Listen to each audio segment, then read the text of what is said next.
Á hverjum degi erum við umkringd fjölmiðlum, í símónum okkar, tölvunum, og hvar sem er. Á Akureyri fengu krakkarnir í vinnuskólanum tækifæri til að kasta frá sér hrífunni, hætta að rita arfa og læra þessu fjölmiðla í staðinn. Segðu mér aðeins frá því hvað þið að gera hérna í félagsmiðstöðinni þessa dagana.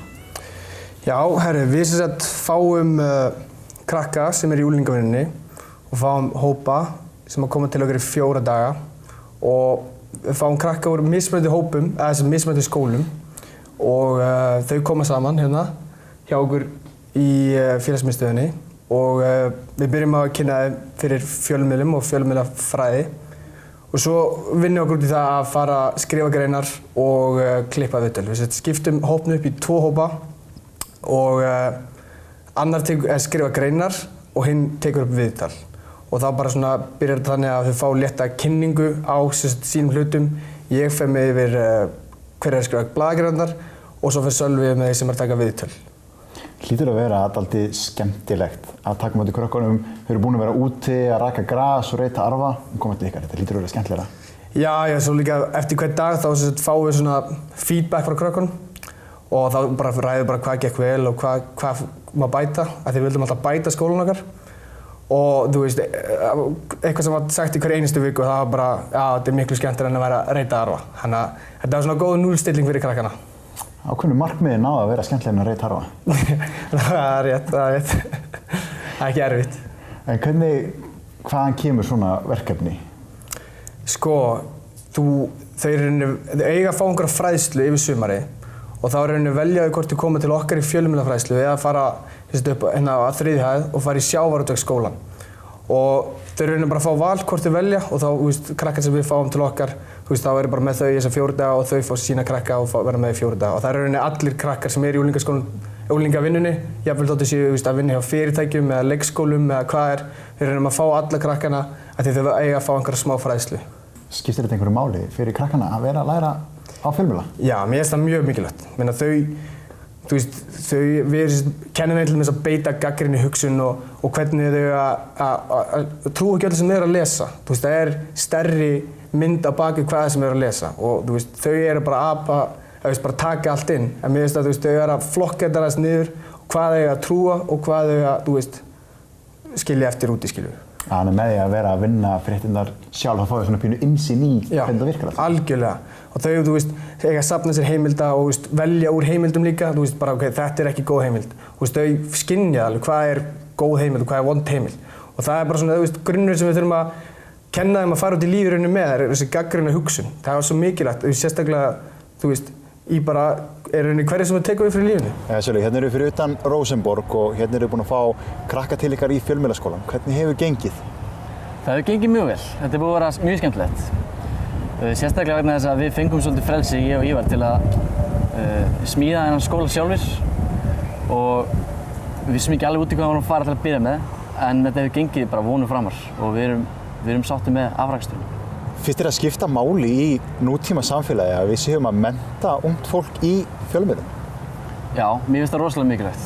Sérstaklega vegna þess að í dag notum við netið meira en við gerðum og með risu samfélagsmiðla eins og Twitter, Instagram og Snapchat þá erum við að sjá fram á það að ungt fólk í dag notar síma mjög mikið og netið.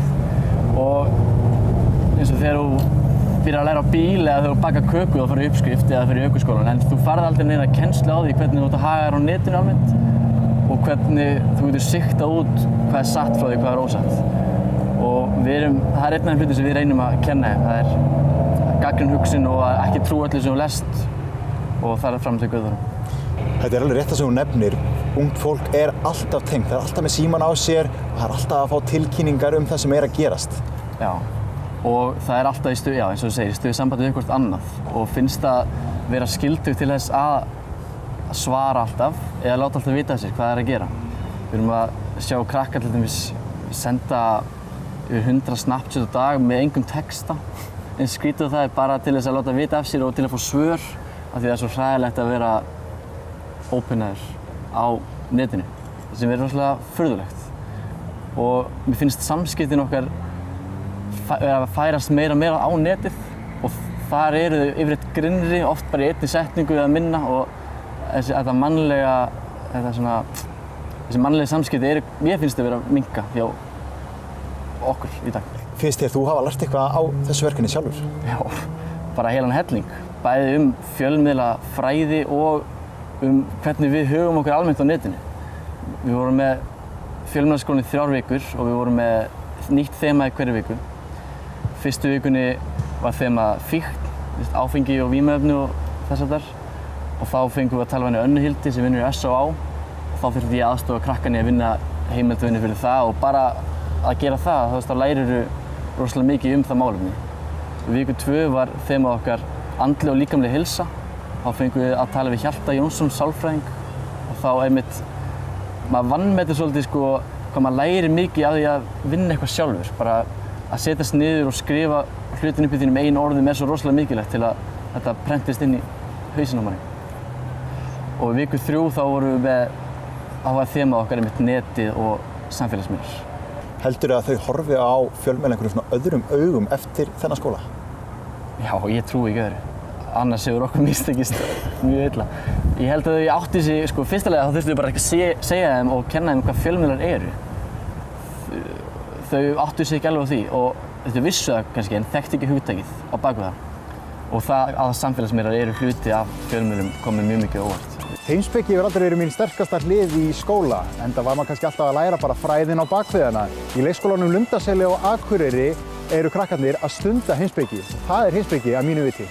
Geta börn lært heimspeki? Á leikskólanum Lundarseli og Akureyri eru heimspekitímar á námskránni.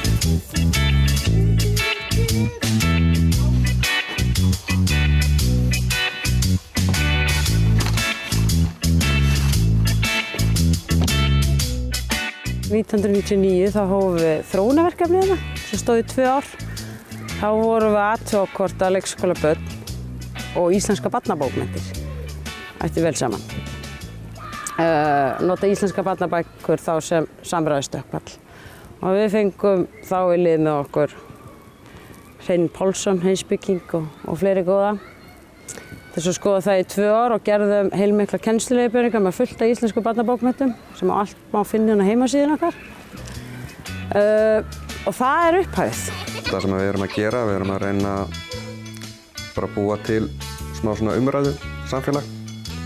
Við erum að reyna að virkja nemendur í umræðum bara lífið og tilveruna og með því í heimspekistundunum þá erum við að notast við bara svona umræðu stökkpalla.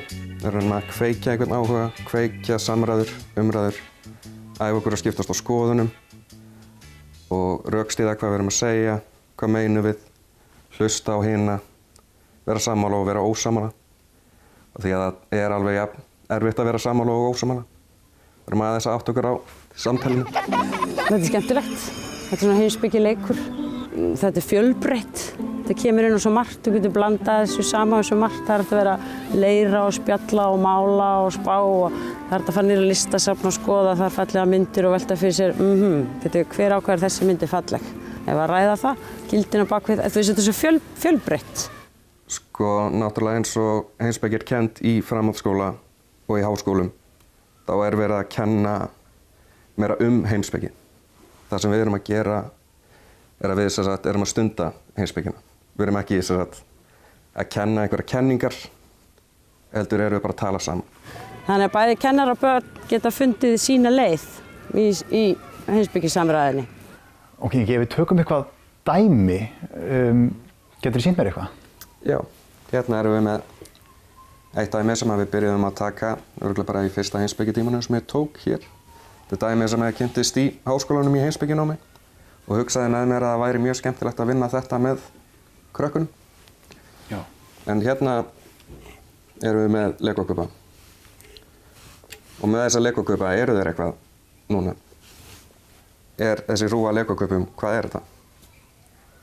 Og ef ég tek þessa hrúgu og bý til úr henni flugvél, var þá flugvélin í hrúgunni. Og þá erum við komið með fyrstu samræðukveikina sem er þá hvað var annað í hrúgunni. Ef þið getur búið til eitthvað annað og svo framvegis. En það sem ég geri við þessa flugvél, ég læt hana síðan ganga stofuna, læt börnin gefa henni nafn, skoða hana vandlega En síðan þegar hún er búin að fara hringinn þá brotna vængirnir af. Og það sem við gerum að við skiptum vænginn. Og maður spyr, er þetta sama flugvélin? Ég meina, venjulegi hlutir ef við skiptum tölu í jakkanum okkar. Þetta er ennþá sami jakkin og ég var í áðan. Já. Já, það myndi halda það. Já. En síðan gengur hún annan hring. Og þá brotnar næsti hlutur. Og næsti. Það er alltaf sama spurningin, er þetta sama flugvélin? Og síðan endar á því að við skiptum alla hluti skipsins. Neða flugvélarinnar. Þá er spurningin, er þetta sama flugvél og við byrjuðum með í upphafi? Það er búið að skipta alla efnislegu hluta flugvélarinnar. Er þetta flugvélin sem að gekk hringinn í byrjun? Eða er þetta ný flugvél? Og þetta er spurning sem er mjög erfitt að svara. Það er mjög erfitt að svara þessu. Það eru svona sumir einstaklingar sem þurfa aðeins að hugsa aðeins betur sko og hitta mann svo jafnvel þá hérna í útiverinu og bara bank, Helga, ég var að velta fyrir mér hérna með flugvélina. Eins get ég sagt montir frá því að maður sér svona aðeins kannski í samskiptum líka, sem er fallegt. Hérna úti í sandkassa, 2 voru að moka og ég verður eitthvað orði, þetta er flott hús hjá okkur og annar segir, þetta er ekki hús, þetta er fjall. Og ég segi, nú, það er fyrirgefið, þetta er flott fjall. Og þá segir hinn, þetta er hús. Og svo byrja þeir svolítið svona þræta hvort þetta er hús eða fjall. Og þá segir annar, skiptir ekki máli, okkur þarf ekki að finnast eins. Og síðan hef ég líka heyrt frá foreldrum að þeir sjáu mun að finni eins og bara við lestur á bókum að þeir séu að kafa dýpra og að spyrja frekar bara af hverju er þetta svona. Og það er einmitt svona spurningarnar sem við erum mjög mikið að vinna með, af hverju, hvers vegna, jú, getur þú sagt meira og svo framvegis. Og þá var síðan aftur spurningin, hvenær breyttist flugvélin? Var það við fyrsta kaupin? Var það við annan kaupin? Var það önnur flugvél? Við skiptum stélið, vænginn, búkinn. En síðan er þá spurning ef þau segja að þetta sé sama flugvélin og gekk í byrjun. Tökum við nákvæmlega sömu efnisbúta, voru í upphaflegu flugvélinni. Setja þá saman og byggir alveg eins flugvél og var í upphafi. Og þá var spurning, hvor er flugvélin sem að gekk hringinn í byrjun tímans? Ég hef ekkert svar. Skemmtilegt að velta þessu fyrir sér. Akkurat. Það var ekki meira í þessum þætti hjá okkur að sinni og ekki á þessu ári. Þannig að ég og við hér á N4 óskum ykkur gleðilegra jóla og farsældar á komandi ári. Sjáum svo á nýju ári.